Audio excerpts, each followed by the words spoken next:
Hey guys, so today I wanted to do a 20-week update.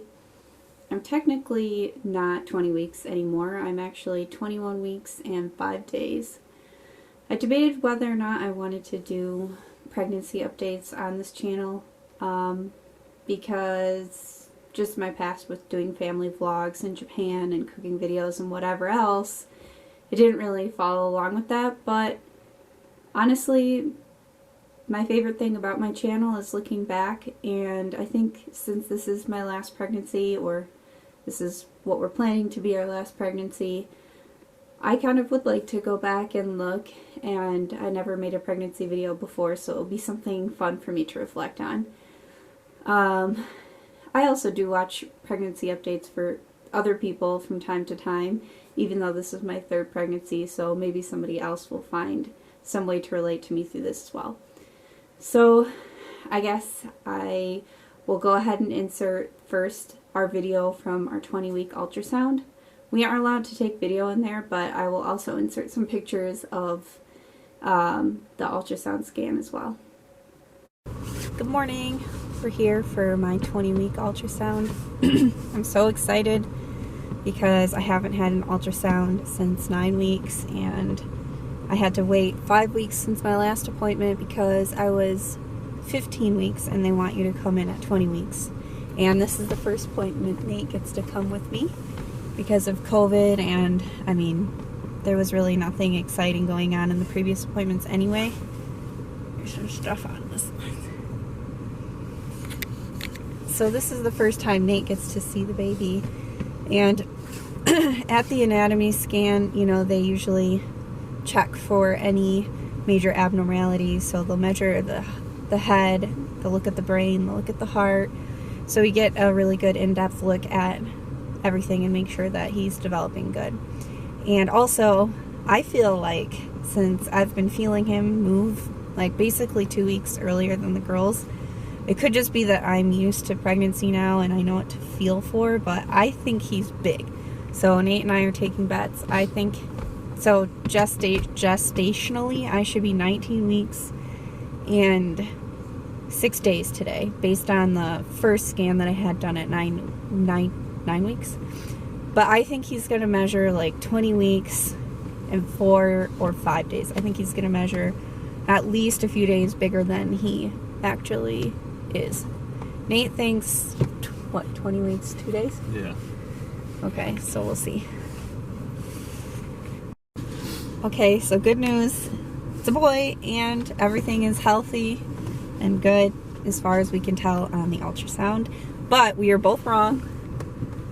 He's measuring perfectly 20 weeks today. So she said 20 weeks in 1 day, no, so technically I was closer. No, she said 20 weeks. So the ultrasound shows 20 weeks 1 day because it's the first week of 20 weeks, so he's measuring exactly 20 weeks. Yeah, and that's exactly where he's meant to be, so it's perfect. He's fine, but he's not the ginormous baby that I thought he was going to be. Anyway, I'll show you the pictures. So here's his profile, his body, his hand, his fingers, his foot. That profile looks, I'll have to insert a picture of Isla's profile at 20 weeks because I swear that looks exactly like Isla's profile.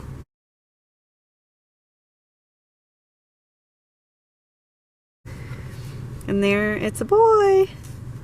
Another boy picture. Oh yeah. And then another profile picture. So yeah, I'm excited. Yeah, so everything looked good, and it was really fun to see the baby. I was surprised. I thought he was going to be big, and I know the ultrasound can't really gauge it very well, but it was saying he's in like the 38th or 42nd or somewhere between like high 30s and low 40 percentile. But again, that's totally just speculation. A lot of times that's wrong. Everything looked great. Everything was normal. He's average, so I'm happy.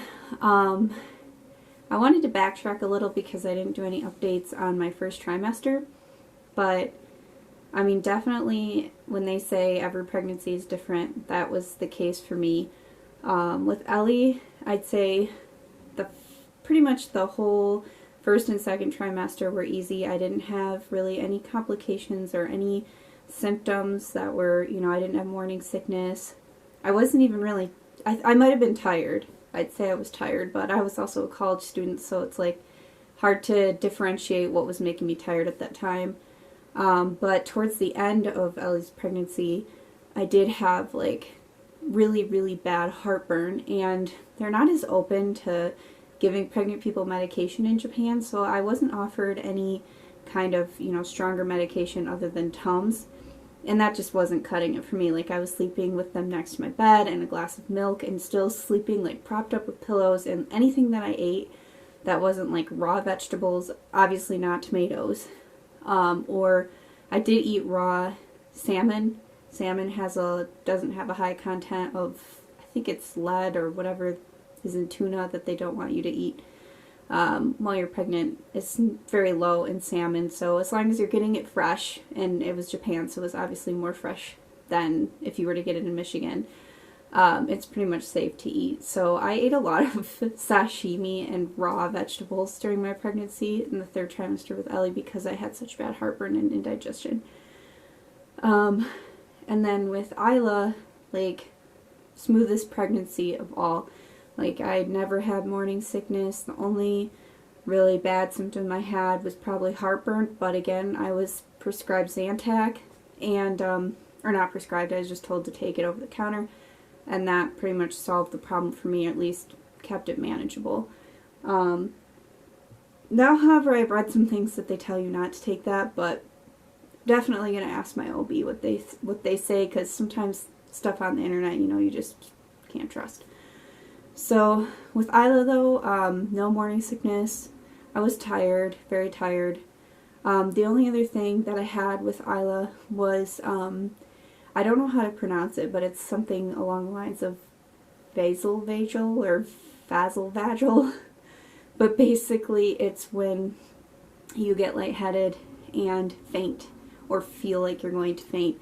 And it's pretty common in pregnancy. Old people get it a lot, especially like when they're pushing a bowel movement, when they're pooping, and they get lightheaded when they go to stand up. And it happens to pregnant people because when you're pregnant, your arteries, your veins, I think expand, not contract. I want to say expand. So they allow more blood flow because your body produces more blood, and you need to get more blood to your baby. And because of that, your blood pressure lowers, and it's easier for you to get lightheaded if you quickly stand up. In my case, it was often like I would overheat for no reason, even if it was like in a cold room in the winter. I would get overheated with Isla, and then I want to say it was towards the second half of the second trimester and onward. And really bad, like hot flashes, almost like menopausal. I haven't obviously gone through menopause, but from what I've heard, like needed to have a fan on me, and then like really hot, really sick feeling, and then like I was gonna faint. And other than that though, the obvious things, pelvic pressure, nothing debilitating with Isla. It was super smooth pregnancy. I gained 35 pounds with her, and yeah, trying not to gain that much this time. I gained 27 with Ellie and 35 with Isla. But I can't complain. I had a healthy baby in the end. So, and then this time around, I just assumed that because I didn't have morning sickness with Ellie and Isla, that I was going to be in the clear for that. Well, I was very much mistaken. The first like week or two, I was fine, and then like come like the third week, I was on that trip with my dad in Glen Arbor, that video I posted, and that was the first time I threw up. And after that, it was between like that third week and probably like the 10th or 12th week that I finally started feeling better. I didn't throw up a whole lot, but I feel like I've never been the type of person to like just have like a really bad gag reflex. I've always been able to hold it down, but I did feel sick a lot, and I wasn't able to eat like very rich foods much at all, really. If I ate like anything rich or fatty or flavorful, I'd say I felt like really ill afterwards, almost like I was sick, and also very fatigued. I guessed I was having a boy because of that, but I know that there is no correlation whatsoever between having morning sickness and the gender of your baby. For me, it was just maybe I'm getting older, different pregnancy, I don't know. But then come the second trimester, that kind of all went away, but now I've noticed I'm feeling very similar to the way that I felt with Ellie's pregnancy, where I'm feeling very like full, and even though I have an appetite and I get hungry, like when I eat, it feels like I've eaten so much more than what I've eaten, even though it's a regular portion size for me. And when I'm not pregnant, if I eat that regular size now, I just feel really sick and like indigestion. Also, with Ellie, I was really constipated, and this time around, it's like I'm either constipated or I have diarrhea, so it's like, can't win. Sorry if that's TMI, but that's pregnancy. So, other than that, I have had slight lightheadedness, but not at all as bad as when I had it with Isla, but it could still be coming. Like I said, it kind of picked up towards the end of the second trimester and onward. It got worse as I got more heavily pregnant. But I've noticed that it's usually just the couple of times I've had it was when I was overheating, like in the bathroom, doing my hair with the window closed. Now I've just learned that I need to like wear a t-shirt under my coat so I can take off my jacket if I get overheated, like grocery shopping. I don't care if it's the middle of winter and it's 60 degrees in the grocery store, I can't wear a coat because I'm sweating my ass off. What else? I guess this far I've pretty much followed along the same path. I actually tracked my weight gain in both pregnancies, and I have it charted just because it makes me feel better to know like my body follows along a very clear path. In the first 2 trimesters, it was almost identical weight gain between Ellie and Isla in that beginning. And then towards the end, I just exponentially gained weight. And I think a lot of it is probably water retention. I definitely trying to be more conscientious of what I eat. I still eat crap. I still order Chinese takeout. But like overall, making better decisions. Not putting extra, I love salt, not dumping too much salt on everything. One thing that I've been craving this pregnancy, which I never crave when I'm not pregnant, is soda. And like soda water, I don't drink like Pepsi or Coke. I just drink like LaCroix. And I use like the sugar-free water enhancer to sweeten it. I just put a little bit of that in there and then ice and really cold. I don't know what it is, but I can drink like 8 of those a day. I'm just so thirsty, and that seems to be the only thing that just quenches my thirst. So I'm just going through cans of soda like crazy right now.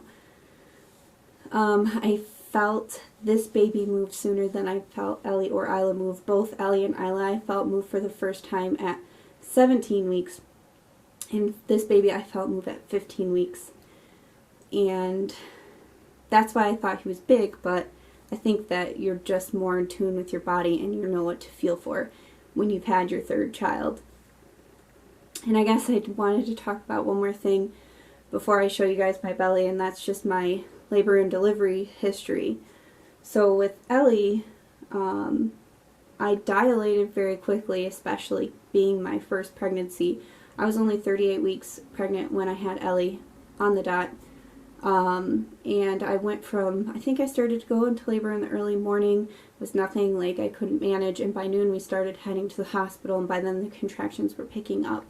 And by the time we got to the hospital, I think it was like around 1 or 2, I was 7 centimeters dilated.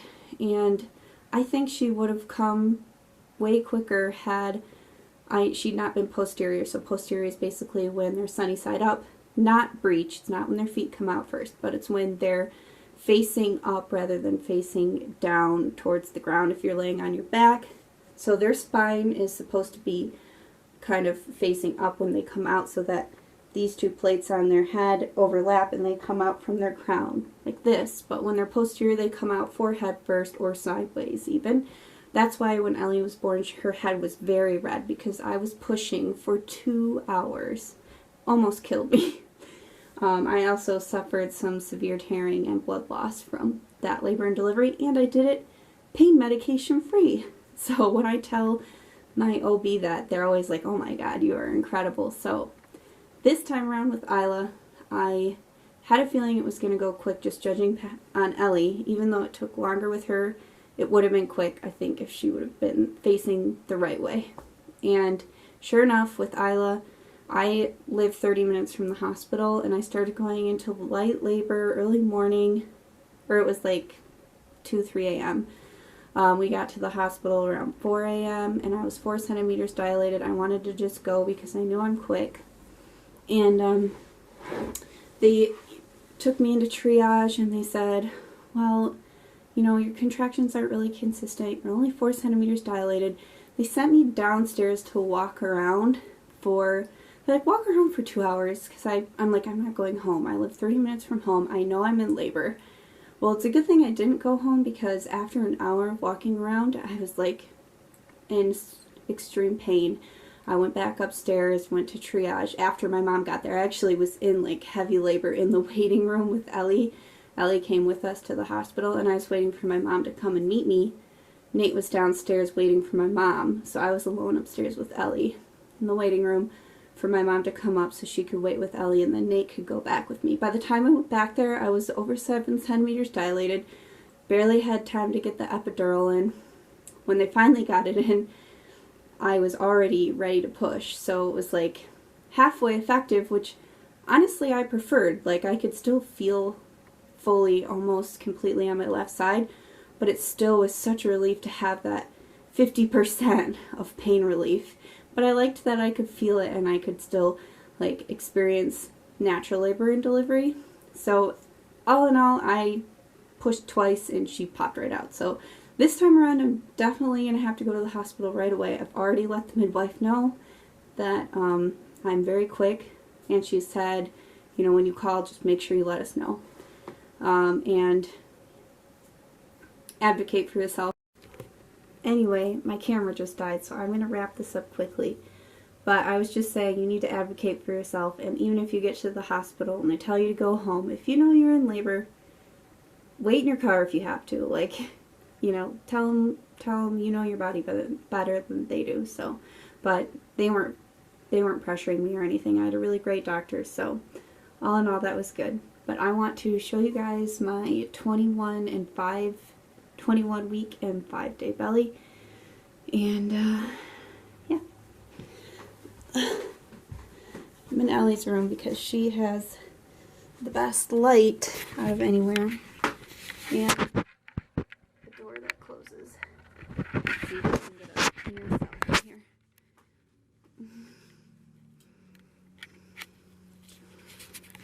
We don't have enough mirrors in this house. So I'm definitely showing babies moving and kicking a lot. And we're still thinking of names. We have a list of ones that we are like our top. We have a top name, but we haven't decided on it yet. I kind of want to wait until I meet him to pick a name, because I didn't do that with Ellie or Isla. I had the name picked out already, and I want to just have, like, you know, 2 or 3 names that are my favorite and that Nate and I both agree on. And then when he comes, see him and then pick a name. Anyway, thanks for watching, guys. Have a great day and happy holidays and Happy New Year.